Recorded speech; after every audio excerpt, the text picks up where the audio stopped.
مسجد الحرام میں تصویریں کھنچوانا شرعاً کیسا ہے؟ سعودی عرب کے سرکردہ علماء کرام نے مسجد حرام میں عبادت کے دوران طواف، کعبہ، سعی اور دیگر مناسک کے دوران تصاویر کھنچوانے کو شرعاً حرام قرار دیا ہے۔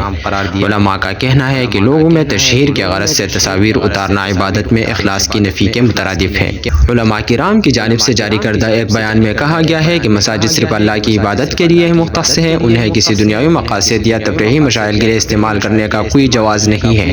مساجد میں نماز، تلاوت قرآن پاک اور ذکر خداوندی کے سوا کسی دوسرے مقصد کے لیے استعمال کرنا شرعاً حرام ہے۔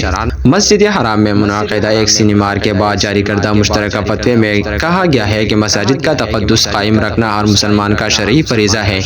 مساجد میں خرید و فروخت، لین دین کرنا یا مسجد کو جسمانی ورزش کے لیے استعمال کرنے کا بھی کوئی جواز نہیں ہے۔